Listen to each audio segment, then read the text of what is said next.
Okay so hello friends. So आज हम LeetCode problem देखेंगे, रेंज एडिशंस टू। और सॉरी, पिछली दो प्रॉब्लम्स को मैं नहीं वीडियो बना पाया, कुछ हेल्थ इशू आया था, दैट्स वाई। बट अब मैं आगे से ट्राई करूँगा कि हर वीडियो को मैं पोस्ट कर सकूँ। ओके सो अब प्रॉब्लम पे जंप करते हैं और समझते हैं। सो 598 प्रॉब्लम है, इजी प्रॉब्लम है और ये सच में इजी है। बस हमें कुछ पैटर्न इसमें फिगर आउट करने पड़ेंगे। आज वही हम समझेंगे कि कैसे हम पैटर्न को फिगर आउट कर सकते हैं, राइट। सो क्वेश्चन ये दिया गया है कि we have given m cross n matrix where m means वो matrix and m is initialised with all zeros and an array operation is given to us. So हमें एक मैट्रिक्स दे रखा होगा, जैसे कि अब यहाँ पे देख रहे हैं, और वो जो मैट्रिक्स होगा उसके साथ हमें एक और एरे दे दिया होगा जिसका नाम होगा ऑपरेशंस, ओपीएस ऑपरेशन ही कह सकते हैं इसे हम।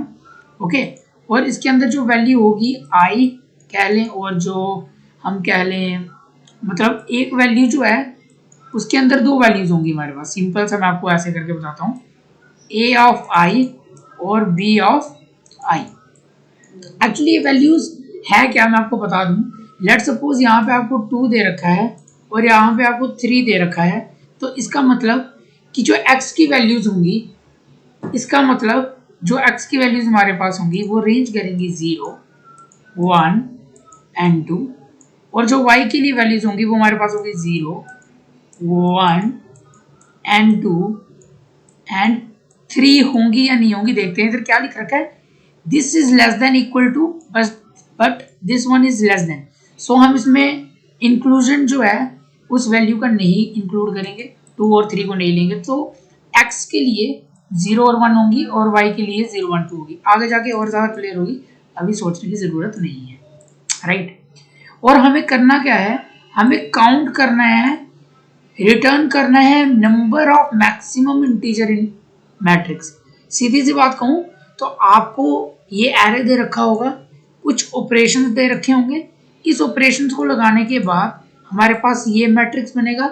फिर इस मैट्रिक्स के अंदर जो सबसे ज़्यादा वैल्यू होगी, सबसे बड़ी वैल्यू होगी, वो कितनी बार आई है ना, हमें वो बताना। ये क्वेश्चन है सिंपल सा। अब यहाँ पे हम थोड़ा सा समझेंगे एग्जाम्पल को लेके और फिर क्लियर करेंगे इसको कैसे हम सॉल्व कर सकते हैं, ठीक है। हम यही वाली एग्जाम्पल लेंगे और इसको समझेंगे और चलेंगे, राइट। सो चलो चलते हैं, ये आ गया हमारा प्रॉब्लम, ठीक। तो यहाँ पे क्या दे रखा है, यहाँ पे हमें एक मैट्रिक्स दे रखा है। तो सबसे पहले एक मैट्रिक्स बना ली जाए आपके लिए, है ना, थोड़ा इजी हो जाएगा। फास्ट फास्ट इस मैट्रिक्स को बनाएंगे, ठीक। थोड़ा समझना, ऐसे है और ऐसे है, ठीक है। और अब यहाँ पे इंडेक्सिंग दे देते हैं 0, 1, 2, 0, 1 एंड 2। अब यहाँ पे ऑपरेशन में दे रखा है 2 और 2। पहला ऑपरेशन को समझेंगे कैसे काम करेगा, 2 एंड 2। तो मैंने आपको ये बताया कि ये x की वैल्यूज हैं और ये y की वैल्यू है। तो x के लिए हमारे पास ऑप्शन है 0 एंड 1 और y के लिए हमारे पास ऑप्शन होंगे 0 एंड 1। इट मीन्स हमारे पास एक टाइम पे अगर x 0 रहेगा तो y हमारा 0 भी हो सकता है, और अगर x 0 रहेगा तो y हमारा 1 भी हो सकता है, एक ये। और दूसरा, अगर हमारा x 1 रहेगा तो y 0 भी हो सकता है, और अगर x 1 रहेगा तो y 0 भी हो सकता है। सो इन सारी पोजीशंस पे हमने वैल्यू को बाय 1 इंक्रीमेंट करना है। इनिशियली सब 0 है, ठीक है, और उसके बाद हम 0, 0 पे 1 करेंगे, प्लस 1 करके 0, 1 पे 1 करेंगे, 1, 0 पे 1 करेंगे, 1, 1 पे यहाँ पे सॉरी 1 आएगा, 1, 1 पे 1 करेंगे, राइट। ये आ गया हमारा पहले ऑपरेशन का काम। अब हम समझेंगे दूसरा ऑपरेशन कैसे अप्लाई करना है, ठीक। तो चलते हैं, दूसरा ऑपरेशन हमारे पास 3 एंड 3।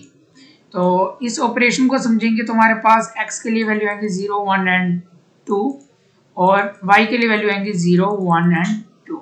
इसका मतलब अगर मैं x को पहले 0 सेट करूं तो y मेरा 0, 1 और 2 हो सकता है। तो मतलब ये 2 बन जाएगा y1, ये भी 2 बन जाएगा और ये 1 बन जाएगा, क्योंकि हमने सबको बाय इंक्रीमेंट 1 करना है, यहाँ पे 1 था, ये 2 बन गया। उसी तरीके से now I consider 1 and now it becomes 2, now it becomes 2 and it becomes 1. Similarly it becomes 1 1 and 1. okay, now आप देख सकते हो हमने हर एक 0 वैल्यू के लिए हमने y को चेंज किया, 1 वैल्यू के लिए y को चेंज किया और 2 वैल्यू के लिए y को चेंज किया। आई होप यहाँ तक समझ आ गई होगी। अब यहाँ का मेथड समझते हैं कि इस प्रॉब्लम को एक्चुअली में सॉल्व कैसे कर सकते हैं। सो ब्रूट फोर्स तो आपको समझ आ गई होगी कि हम ये सारे ऑपरेशन अप्लाई करेंगे एज इट इज जैसे हमें दे रखे होंगे, एंड उसके बाद हम सब लाइक पूरे मैट्रिक्स में ट्रैवर्स करेंगे और देखेंगे कि कौन सी वैल्यू मैक्सिमम है और वो कितनी बार आई है। ठीक है, तो सबसे पहला जो हमारा टाइम लगेगा वो हमें इन ऑपरेशंस पे टाइम लगेगा, एंड आफ्टर दैट हम पूरे मैट्रिक्स को ट्रैवर्स करेंगे, वो मैक्सिमम वैल्यू जो है फाइंड आउट करेंगे। सो इन द वर्स्ट केस ऐसा हो सकता है कि हमारे पास जो ऑप्शंस हैं, लेट्स सपोज अगर हमें ऑप्शंस की लेंथ अगर मैं L मान लूँ और मेरे पास जो वैल्यू दी है वो वर्स्ट केस में हो सकती है n क्रॉस m, या फिर जो मैक्सिमम होगा n cross m into L। L मतलब जितनी ऑप्शंस होंगे। ठीक है, ये तो लग गया इस चीज को फिल करने के लिए, एंड उसके बाद n क्रॉस m हमारा फिर से लगेगा इस चीज को ट्रैवर्स करके मैक्सिमम निकालने के लिए। सो ऐसे हम नहीं करेंगे, थोड़ा ट्रिकी वे से चलेंगे, थोड़ा सा एनालाइजेशन करेंगे और समझेंगे कि कैसे होगा। ठीक है, जब भी आपको ऐसा क्वेश्चन आ जाए, इजी भी है या फिर आपको लग रहा है कि कुछ टाइम कॉम्प्लेक्सिटी ज़्यादा आ रही है, try to figure out some pattern here. Okay, तो यार मैंने जो पैटर्न, जब मैंने इस क्वेश्चन को सॉल्व किया और उस टाइम पे जो मैंने पैटर्न यहाँ पे फाइंड आउट किया, वो क्या पैटर्न था, मैंने देखा कि यार अगर यहाँ पे मैं देख रहा हूँ 2 और 2, जिसका एक्चुअल मीनिंग क्या है कि इस 2 ये x है मेरा, तो मतलब सबसे पहले मैं 0 1 पे तो काम कर ही रहा हूँ, मतलब मैंने इस पे काम कर लिया 0 1 पे। उसके बाद अगर मैं किसी पे भी काम करूँ, लेट सपोज अगर मेरा अगली मैट्रिक्स 1 और 1 है, तो 0 पे तो मैं काम फिर से करने वाला हूँ। इस चीज को समझ रहे मैं क्या कह रहा हूँ? ऐसे समझो कि अगर मेरे पास एक मैट्रिक्स है, ठीक, ये मैट्रिक्स आ गया 0 1 और 2, समथिंग लाइक दिस 0 1 और 2। नाउ आई एम सेइंग कि अगर आपको ऑप्शंस में मान लो कुछ दिया है 1 एंड 2 ऐसा करके दिया है, तो 1 के लिए मतलब 0 और 2 के लिए मतलब 0 1 एंड 2, तो how many times you get this, ऐसे समझिए। इस प्रॉब्लम को देखिए, यहाँ पे 2 और 2 था, तो मतलब हमने इस चीज पे और इस चीज पे सबसे पहले काम किया, समझ आई? हमने इस वैल्यूज पे और इस वैल्यूज पे सबसे पहले काम कर दिया, हमारा 1 1 1 आया। अब यहाँ से समझो, अगर मेरी अगली वैल्यू मान लो 1 और 1 होता ऑपरेशन, तो क्या होता, ये ही वैल्यूज इंक्रीज होनी थी। 1 1 का मतलब x के लिए 0 ऑप्शन और y के लिए 0 ऑप्शन, तो मतलब ये वैल्यू, सिर्फ ये वैल्यू मेरी, थोड़ा अच्छे से बता देता हूँ। तो अगर मैं कह रहा हूँ अगर मेरे पास ऑपरेशन होता 1 और 1, तो x के लिए 0 वैल्यू बचती और y के लिए 0 वैल्यू बचती, मतलब 0 और 0 ये, तो यहाँ पे 2 है तो फिर क्या बन जाना था 3। अब इसके बाद कोई भी वैल्यू आ जाए, ये वैल्यू इंक्रीज होगी। कितनी बार होगी? जितनी बार ये मिनिमम और मैक्सिमम आया होगा, मतलब कि 1 इंटू 1, 1 क्रॉस 1, तो इसका आ गया 1। थोड़ा फिगर आउट करने की चीज को कोशिश करो, क्योंकि मैं अपने से पूरी कोशिश कर रहा हूं कि ये चीज आप समझें कि अगर हमने कोई मिनिमम, अगर ये पूरा मैट्रिक्स है और मैंने इस सेल पे मान लो काम किया है, अब इसके बाद जो वैल्यूज आएंगी या इतनी आएंगी या इससे ज्यादा वाली रेंज की वैल्यू आएंगी, समझ रहे हो?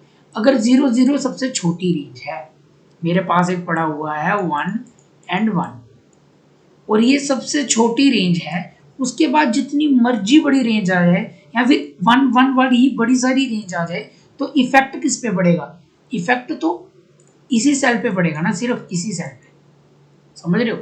तो कहने का मतलब क्या है मेरा कि जो भी मेरी मिनिमम वैल्यू होगी x की और जो भी मेरी मिनिमम वैल्यू होगी y की, उन दोनों को अगर मैं मल्टीप्लाई करूंगा तो मेरे को पता चल जाएगा कि ऐसे कितने सेल्स हैं जिन सेल्स पे वो सबसे छोटी वैल्यू अप्लाई हो चुकी है।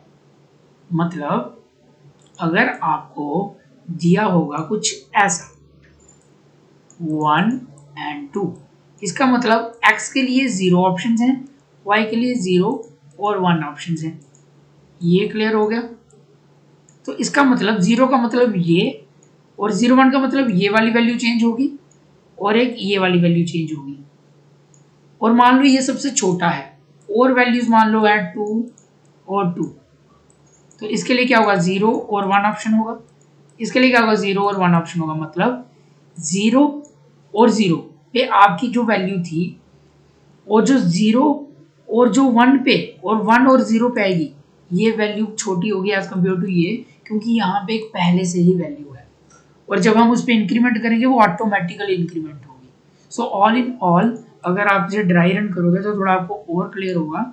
और इसका फंडा यही है कि मिनिमम वैल्यू जो आपकी x की मिलेगी वो और मिनिमम वैल्यू जो आपके y की मिलेगी वो, इन दोनों का मल्टीप्लिकेशन जब करोगे उसके बाद आपको मिल जाएगा कितने सेल्स ऐसे होंगे जिसके अंदर मैक्सिमम वैल्यू होगी। और ये मैं कैसे फाइंड आउट किया, क्योंकि मिनिमम का मतलब कि उस पूरे सेल के अंदर इस मिनिमम जो भी मिनिमम सेल होगा उस पर काम हुआ होगा। अब उससे जो भी बड़ी वैल्यूज आएंगी वो पहले मिनिमम पे तो काम करेंगी एंड देन मैक्सिमम पे जाएंगी।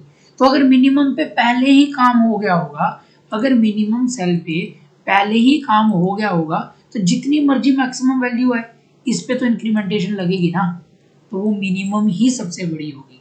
Minimum of x into minimum of y। I hope आपको समझ आया हो। अब हम इसका सोल्यूशन एक बार देखेंगे, बहुत ही सिंपल सोल्यूशन है इसका। ओके, तो यहाँ पे सोल्यूशन चलो कोड ही कर लेते हैं, है ना। आई थिंक थोड़ी वीडियो लंबी चली जाएगी बट कोड कर लेते हैं।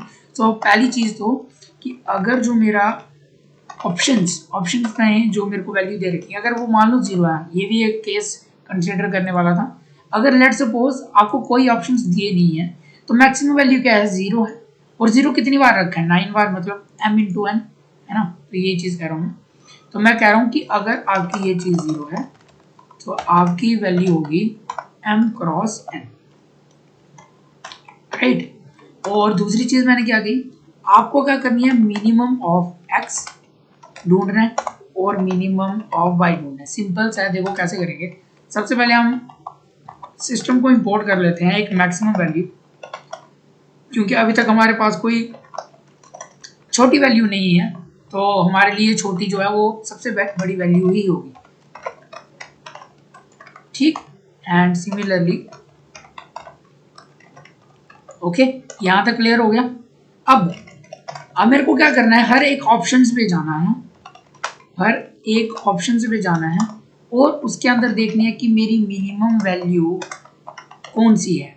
अब मेरी x वैल्यू होगी 0 पे, मैं क्या लिख सकता हूँ मिन x जो मेरे पास वैल्यू है वो, या फिर जो मेरा i है, सॉरी i का कौन सा वैल्यू 0।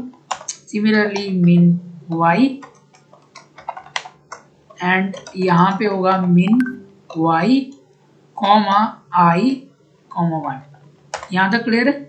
बस इसी चीज को चेकअप करना है एंड यू कैन सी मिन x क्रॉस मिन y, वही चीज कर रहे हैं। And now run it and test it, it's working fine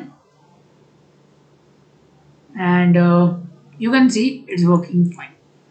so friends, अगर आपको अच्छा लगे तो जरूर लाइक कमेंट शेयर किया करो और कमेंट ज़रूर किया करो, इससे थोड़ी और मोटिवेशन मिलती है। Thank you friends.